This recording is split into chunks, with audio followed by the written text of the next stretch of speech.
hizo todos los trámites, trajo unos transmisores y montaron la primera emisora, que es la que hoy conocemos como la Radio Nacional de Colombia. Obviamente era una emisora del Estado. Ya en 1929 nace la primera emisora comercial. Por ser emisora del Estado, la Radio Nacional pues era su enfoque netamente cultural.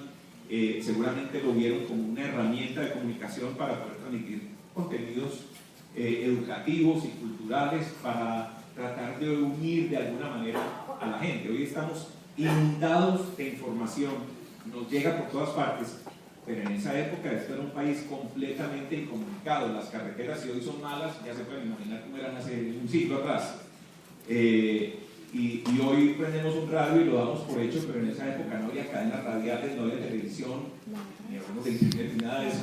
Entonces realmente llegan los medios de comunicación a tratar de integrar de alguna manera al país, y eso fue lo que se pretendió pues, con la llegada de la radio. Además, para no quedarnos atrás, no fuimos de los primeros en traer la radio al país, a Latinoamérica, a otros países se nos adelantaron, pero bueno, llegó.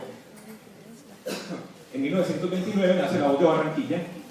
Esta sí fue una emisora ya comercial, que pretendía, digamos, presentar temas más populares, más cotidianos, más que le interesaban al público común, y obviamente obtener algún tipo de remuneración económica por su operación. Aunque habitualmente todos estos que montaban las emisoras realmente eran ingenieros que les encantaba las novedades, todas las novedades tecnológicas, y las montaban porque les gustaba. Yo quisiera saber cuánta gente tenía radio en el momento en que prendieron esa emisora, ¿cierto? Pero bueno, como todos los medios, fue creciendo incipientemente. Ya en 1930 nacen La Voz de Bogotá y Radio Boyacá de Tunja. No lo crea, es una de las ciudades pioneras de la radio Tunja. Bueno, para 1948, seguimos hablando de historia patria, se crea la primera cadena de radio. ¿Qué quiere decir cadena? Que ya podían enlazarse y emitir contenidos, no digamos nacionales, porque era una cadena muy, muy pequeña, pero ya, por ejemplo, las dos principales ciudades del país en esa época podían estar informadas de una manera uniforme. Los de Medellín podían saber lo que pasaba en Bogotá y viceversa. Entonces, en el 3 de septiembre del 48, La Voz de Antioquia, emisora de Medellín, compra el 50% de emisora Nuevo Mundo en Bogotá y se crea Caracol, que por si no lo sabían, Caracol quiere decir Cadena Radial Colombiana, primera cadena radial colombiana, así se llama la empresa. A inicios de los 50, Caracol ya adquiere emisoras Fuentes en Cartagena, emisoras Unidas en Barranquilla, y aquí en Cali la RCO, Radiodifusora del Occidente, y ya se va conformando la cadena. También muy cerquita de la inauguración de Caracol salió RCN, fue el 9 de abril de 1949. Están celebrando 68 años. Fíjense que de septiembre a abril fue una diferencia realmente muy corta. Se integran en cadena Radio Pacífico de Cali, La Voz de Medellín y emisora Nueva Granada de Bogotá, y RCN, Radio Cadena Nacional. Todavía estamos hablando de los años de UPA, casi cuando yo venía así.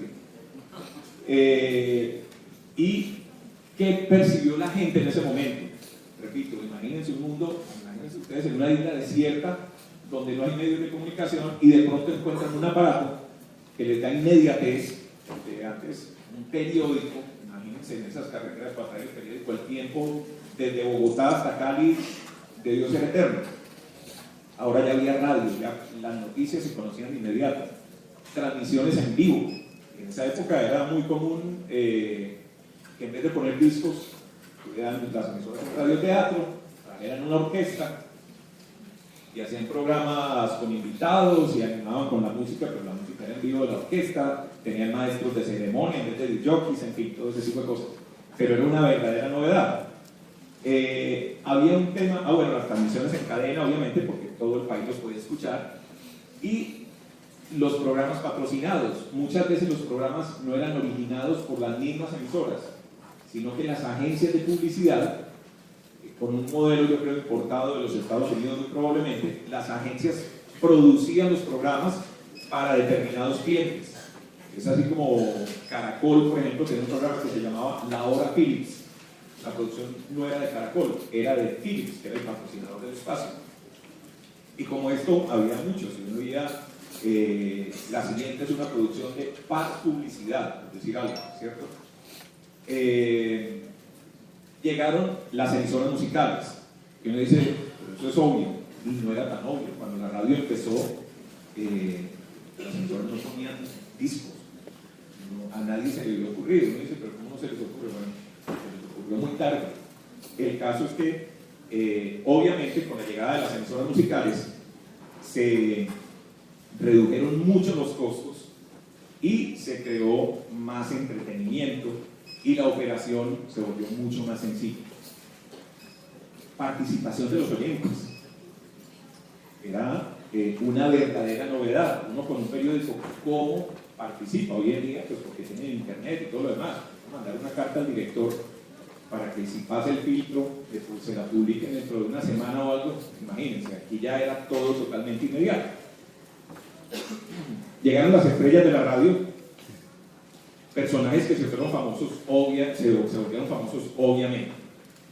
Con la llegada de un nuevo medio, la gente empezó a reconocer a algunas voces, no sabían cómo eran, no conocían su parte física, pero empezaron a adorar a esta gente y se convirtieron en verdaderas estrellas. Además, que ha sido gente muy talentosa, que terminaron haciendo radio, pero muchos, por ejemplo, venían del teatro, algunos eran cantantes y compositores, y tenían esta oportunidad de darse a conocer ante toda la gente.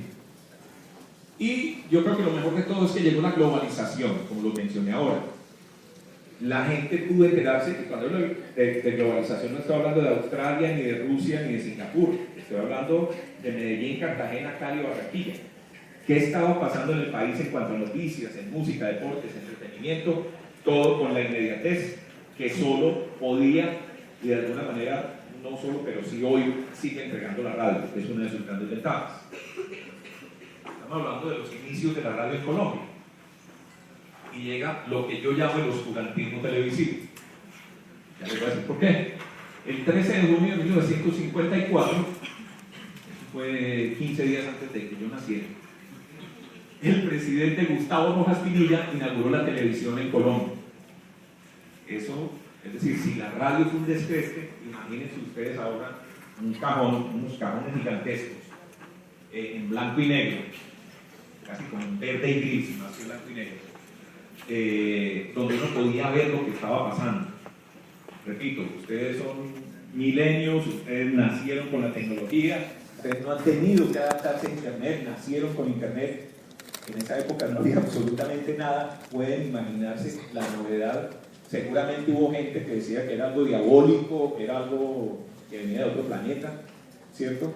Pero bueno, arranca como una televisión pública con énfasis en lo educativo y cultural, que es habitualmente lo que hacen los gobiernos.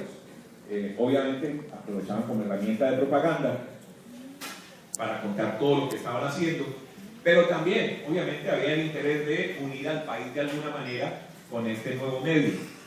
Sin embargo, pues había que mantener a la televisión, y esto solo se podía con publicidad, porque es un mantenimiento muy costoso. Tener una parrilla de programación, tener presentadores, actores, series, novelas o lo que sea, pues requiere una inversión muy grande, por lo menos para que se vea bonito y para que sea atractivo. Entonces se tomó la decisión de volverse una programación comercial.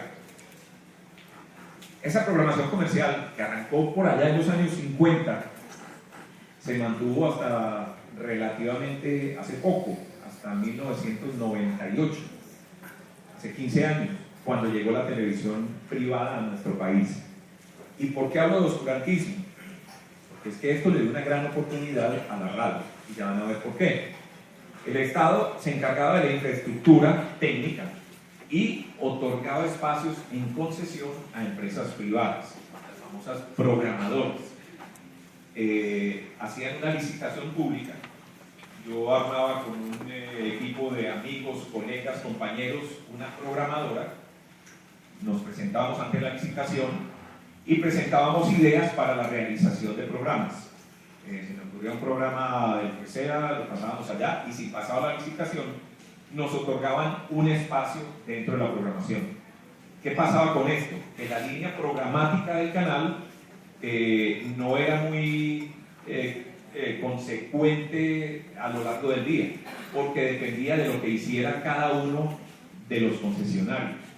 Es decir, había productoras muy buenas, uno voy a hablar, incluso hoy en día, ustedes están muy familiarizados, pero no voy a hablar de RTI Televisión, así excelentes producciones, pero también había unos productores de muy bajo presupuesto que probablemente se ganaban la licitación con algún tipo de maña, de artimaña, eran amigos del ministro o algo por el estilo y terminaban concediéndoles espacios, unos programas hechos con 3 pesos que eran muy malos.